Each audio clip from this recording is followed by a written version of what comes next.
अमित दास अध्यक्ष जी और महामंत्री जी गौतम दा, हम लोगों का एक तरीके से गुरु और हमारा संरक्षक भी सुबेदु दा, यहाँ पर उपस्थित सभी भगिनी, बच्चे, बच्चियाँ और कॉमरेड्स। देखिए, फ्रेश होने वाला काम तो हमारे पास होता नहीं है, क्योंकि रात गाड़ी में बीतती है और सवेरे कहीं न कहीं मीटिंग करनी होती है।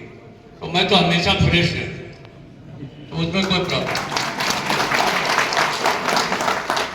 भूख जरूर लग रहा था तो बहुत अच्छा सा खाना और साथ में रसगुल्ला भी खिलाया, तो काफी एनर्जी आ गई।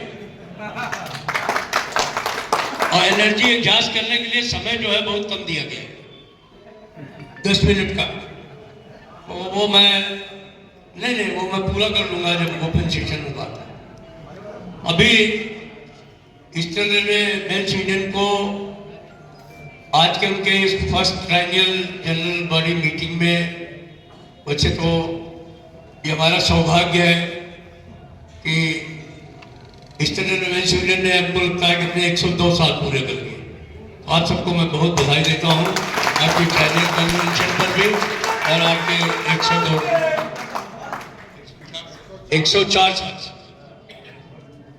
और हम लोग एक जमाने में ईस्टर्न रेलवे का हिस्सा होते थे, तो we had been a part of the year.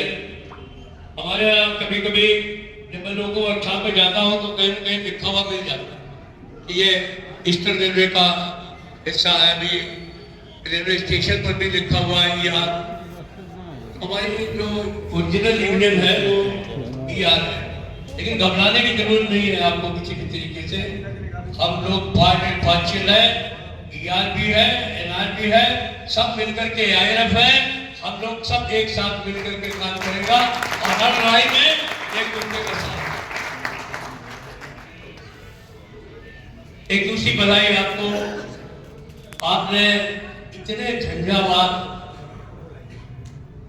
शायद 2007 में भी चुनाव हुए थे, 2013 में भी हुए थे, हमने ऐसा कभी नहीं देखा।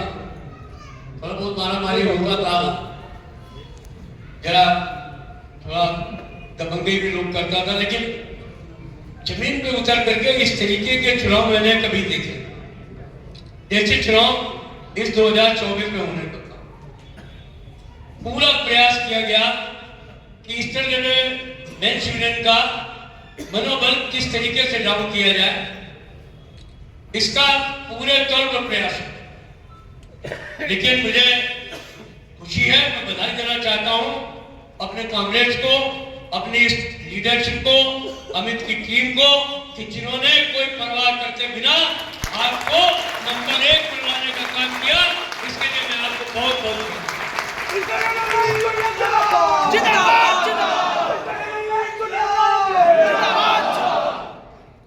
बहुत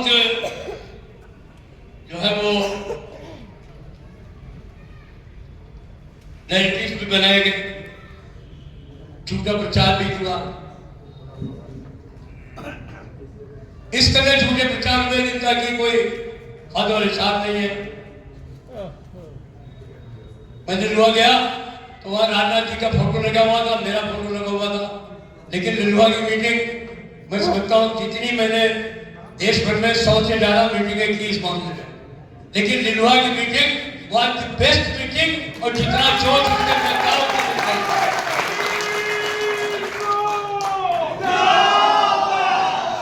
और दादा कह रहा है, अमिता कह रहा है कि हम 2500 वोट से लिलुआ में जीतने का काम किए हैं। ये भी एक बहुत बड़ी घटना। तो लोग आपको सीधे चैलेंज कर रहे हैं, मीटिंग नहीं करने देंगे, आपका बैनर फाड़ देंगे, नैरेटिव बनाएंगे कि ये तो राजनाथ जी के जो है वो करीबी है, फलाना है, निकाला है। मैंने तो मीटिंग में उनके भी कहा कि भाई तुम अगर ईमानदार हो तो तुम तो दीदी वाला फोटो भी लगाओ, तुम खड़गे वाला फोटो भी लगाओ, तुम रामविलास जी और नीतीश जी वाले फोटो लगाओ।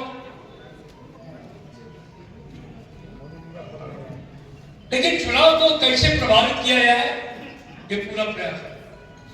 और सबसे मुझे नहीं मालूम है कि स्टैंड लेने में ये किस लेवल पर हुआ नहीं हुआ, लेकिन हम लोगों के लिए ये बहुत चिंतन का विषय बन गया है आने वाले चुनावों के लिए। इन चुनावों में इतना पैसा खर्च किया है उन लोगों ने कि जिसका कि कोई इंतहा नहीं।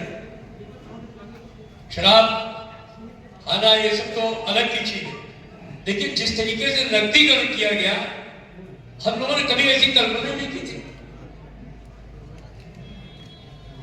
तमाम एसोसिएशंस को प्रभावित करने का काम किया गया, उनको पैसा देकर के प्रभावित करने का काम किया गया। एक तो हमारे पास भी आया, उसने कहा कि अगर आप कोई पैसे वैसे दें हमको तो जो है वो हम पूरे देश में अपील कर देंगे। तो मैंने पूछा तुम क्या विनोबा भावे हो या जयप्रकाश नारायण हो, तो अपील कर दो कि सारा बोल हमारे पास करना नहीं। हमारे देश के अंदर बहुत चलती है, हमारी यूनियन को चुनाव नहीं लड़ने दिया जा रहा और हमारे लोग बहुत नाराज है, वो सब यार को बोलते। मैंने उसको कहा कि एक बात समझ लीजिए, मैंने क्या, हमने कहा कि मैं चुनाव हारना पसंद करूंगा, लेकिन ये पैसे की सौदेबाजी हमसे मत सोचिएगा कि कभी मैं करूंगा। बाद में उन्होंने सौदेबाजी की, हमारे पास बात के प्रमाण हैं कि उन्होंने सौदेबाजी भी की और लोगों को पैसा भी देने का काम। तो ये जो परिस्थितियां बनी हमारे सामने, ये एक तरीके से ऐसा कभी होता नहीं था। अभी हमने तय किया है कि हम लोग हम लोगों ने ये तय किया है कि अभी वर्किंग कमेटी कहीं बुलाएंगे 2 दिन, इन सारी चीजों पर चिंतन मंथन करेंगे। लेकिन अभी आप लोग तैयारी कर लीजिए। मैंने पहले भी आपको कहा है हम जनवरी में ही दिल्ली को गर्म करने वाले थे, लेकिन फरवरी में अगर पे कमीशन नहीं आया तो निश्चित तौर पर एक जबरदस्त मुजाहरा करना होगा और आपको जमीन पे भी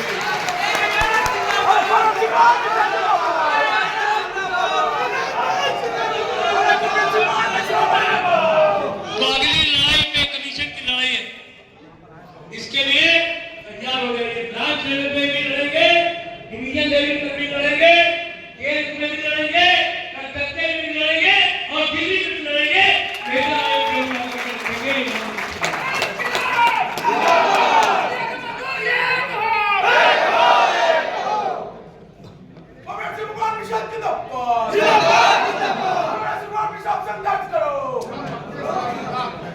मुझे लगता है कि भी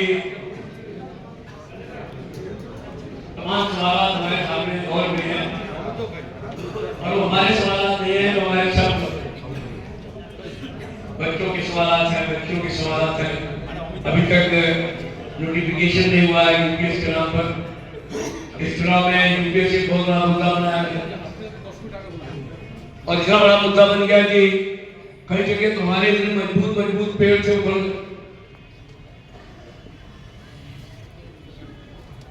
आप तो फिर भी मैं कहता हूं कि पूरी मजबूती के साथ खड़े हैं, लेकिन इतने मजबूत हमारे पेड़ थे वो जमीन से उखड़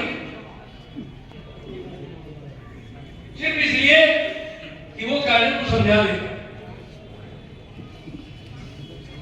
लेकिन हमें बहुत खुशी है आपके संगठन पर, आपके साथियों पर, आपने पूरी ताकत से मुकाबला किया। अभी बजट नोटिफिकेशन हो जाने दीजिए। मैंने पहले भी आपको विश्वास दिलाया, भविष्य में भी दिलाते हैं, जो भी चीजें कमी होगी उससे यूपीएस में वो आपको पूरी कराने का काम ऑल इंडिया फेडरेशन करेगा।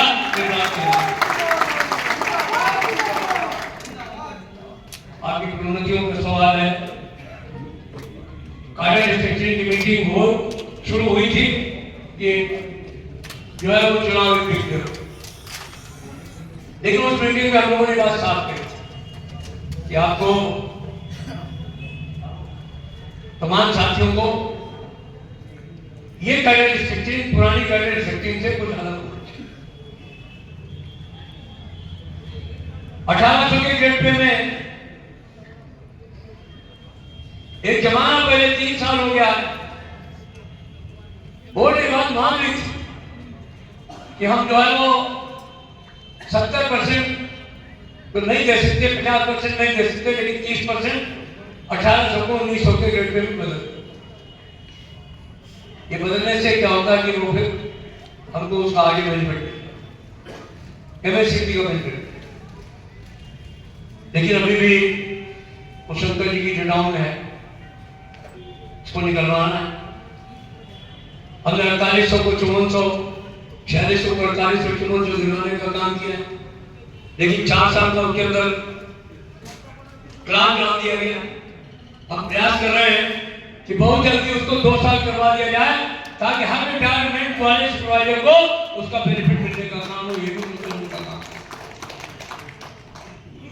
हमारे तमाम साथी एमसीएम हैं, हमने 4 ग्रेड स्ट्रक्चर कराया ट्रैकमैन के साथियों का, हमने 4 ग्रेड स्ट्रक्चर कराया पॉइंटल का, उसमें भी 4200 का ग्रेड पे आए, उसका प्रयास करना।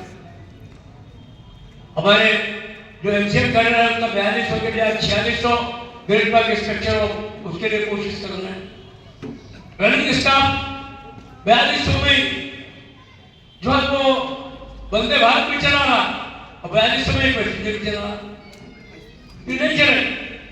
आने वाले समय में हर लोगो पायलट का और ट्रेन मैनेजर को 4200 के बजाय 4600 का ग्रेड पे देना होगा। ये रेलवे बोर्ड को साथ हर कैडर को, चाहे वो मिनिस्ट्री का हो, अकाउंट्स का हो, मैकेनिकल का हो, इलेक्ट्रिकल का हो, सिविल का हो, हर कैडर में कोई न कोई प्रोन्नतियां मिले होगा। जो बच्चे पढ़े लिखे हैं उनको और कुछ नहीं चाहिए, उनको सिर्फ यह है कि उनको जीवन में कैरियर प्रोग्रेशन जो है वो उनकी एक ख्वाहिश है, तो वो ख्वाहिश उनको मिलनी चाहिए। अभी सरकार प्रयास करना शुरू कर दी है कि कारखानों में और शेड्स में एक नए किस्म का प्रयोग करना चाहते हैं कि आपके लोग काम करते रहें, लेकिन कुछ फिक्स टर्म एम्प्लॉयमेंट पे या कुछ जो एजेंसी हैं जिनके इंजन आ रहे हैं वो एजेंसी आकर के मेंटेनेंस करना। अगर उन लोगों को अलाउ कर दिया गया तो थोड़े दिन बाद वो लोग वहां मेंटेनेंस करेंगे और हमारे लोग बाहर होंगे। तो मैंने माननीय रेल मंत्री जी को भी कहा है, अपेरेंटली वो हमारी बात से एग्री भी करते हैं, लेकिन इसके लिए लाठी पकड़ करके पहरा देने का काम आपको करना पड़ेगा। अगर आपने अलाउ कर दिया इसको तो आज एक जगह होगा तो दूसरी जगह होगा, फिर वो पॉलिसी बनेगी। अब काम करने के लिए चाहिए, अब काम उन्होंने देखा ऐसे नहीं है, नया डालना है, पुरानी शिकायत। अब क्या कर रहे हैं कि जहां पर ईस्टर्न रेलवे में यहाँ के जनरल मैनेजर भी आपके बीच में आ रहे होंगे, उनके सामने भी बात करेंगे। उन्होंने करीब 20,000 वैकेंसी है, 1800 के ग्रेड में भी लिख करके भेजा बोर्ड, और मेरी समझ से 4000 से भी कम रिक्रूटमेंट की परमिशन जो है बोर्ड देती है। कि जो 16,000 का गैप है इसको कौन भरे? अगर ये गैप भरा जाना है हमारे दूसरे साथियों के द्वारा या हमारे साथियों के काम का बोझ बढ़ा करके या फिक्स टर्म एम्प्लॉयमेंट के लिए, तो ये सेफ्टी के लिए बहुत जबरदस्त खतरा है। और दूसरा खतरा ये भी है कि हमारे जॉब जो है वो सुरक्षित नहीं दे रहे। ये तो परमानेंट जॉब है हमारे 20,000, अगर उनमें से 16,000 जॉब जो है वो प्राइवेट सेक्टर को दे दिए गए तो क्या हो? तो एक ऐसी स्थिति है जो कि मैं समझता हूं कि अस्थायी। तो हमारा तो वॉलंटियर सिलेक्शन का करेक्टर ही है, लड़ते रहो, एक लाइन से छूटते हैं दूसरी लाइन में फंस जाते हैं। अब रेल बचाने के लिए फिर एक दफे लाभबंद होना पड़ेगा। रेल बचाओ देश बचाओ हमारा नारा ही है, लेकिन अपनी इंडस्ट्री को बचाना इस तरीके के कदमों से ये हमारी जरूरत हो जाए। जब आप मणिपुर में मिल रहे हैं इस डेलीगेट सेशन में, मैं समझता हूँ कि ये बहुत चैलेंजिंग फेस है, चुनौतियां हमारे सामने लोग आए हुए थे। अब मुझे पूरी आशा है इस तरह ने सारी जिंदगी संघर्ष किया, 104 साल आपके संघर्ष के साल है, आने वाले साल में आपके संघर्ष के साल होंगे। आप रेल भी बचाएंगे, रेल कर्मचारी को बचाएंगे और देश की जनता को बचाएंगे। इसलिए मेरे को विश्वास है कि जो भी याद से निर्णय लेकर के आप जाएंगे उसमें आप अपने लिए भी जो निर्णय लेंगे वो आपके लिए भी मील का पत्थर होंगे और आज इंडियन फेडरेशन के लिए। मैंने पहले ही आपको कहा है कि हम बहुत जल्दी वर्किंग कमेटी करने वाले हैं और वर्किंग कमेटी कर करके फैसला करने वाले हैं कि आने वाले समय में प्रायोरिटी के आधार पर हमारी क्या प्रायोरिटी होनी चाहिए, हमारी क्या मांगों को प्रायोरिटी पे लेना है। लेकिन सबसे अहम जो प्रायोरिटी की चीज है हमारे सामने वो वेतन आयोग। मैं 3-4 बार प्रयास कर चुका हूँ, मंत्री के स्तर से लेकर के कैबिनेट सेक्रेटरी जो हमारे चेयरमैन भी हैं NCJCM के, उनसे मिल चुका हूँ, उनको चिट्ठियां भी दे चुका हूँ, फाइनेंस सेक्रेटरी से मिल चुका हूँ। वो ये भी कहते हैं कि कोई माली हालत भी खराब नहीं है। फिर ये ढील बोल हो क्यों है? क्या सरकार पे कमीशन नहीं बढ़ाना चाहती? क्या सरकार वेरिफिकेशन नहीं करना चाहती? क्या सरकार को नया मल्टीप्लाइंग फैक्टर नहीं लाना चाहती? आखिर सरकार का इरादा क्या? और सरकार का इरादा साफ करवाने के लिए हमें लगता है कि हमें निश्चित तौर पर संघर्ष के रास्ते पर जाना है। और जब संघर्ष के रास्ते पर जाना है तो निश्चित तौर पर हमें संगठन को भी मजबूत करना है। इंटरनेशनल यूनियन ने हर मौके पर अपनी मजबूती को दिखाने का काम किया। मुझे आशा है कि आने वाले समय में आप पूरी मजबूती से संगठन को, लाल झंडे को ऊंचा रखने का काम करेंगे। अभी साल में 4-5-6 को हुए चुनाव में आपने झंडे को बुलंदियों पर पहुंचाने का काम किया। मैं आप सबको तहे दिल से सलाम करता हूं, आपके जज्बे को सलाम करता हूं और आशा करता हूं कि आने वाले समय में भी आप इसको बरकरार रखें।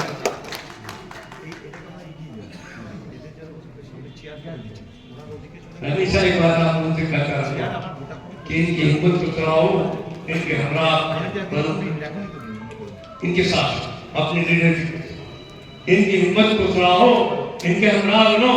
इन्होंने एक शम्मा जलाई है हवाओं के खिलाफ, इन्होंने एक शम्मा जलाई है हवाओं के खिलाफ, प्राइवेटाइजेशन के खिलाफ, निजीकरण के खिलाफ, जुल्म और जाति के खिलाफ, नए वेतन आयोग लाने के लिए, आपकी वर्किंग कंडीशन सुधारने के लिए, आपकी लिविंग कंडीशन सुधारने के लिए इन्होंने एक शम्मा जलाई है हवाओं के खिलाफ। शम्मा ऊंचाई से जल सकती है, कश्ती तूफान से निकल सकती है, खामोश न हो, इरादा न बदल, इस वक्त तो किसी को बदल सकती है। इस वक्त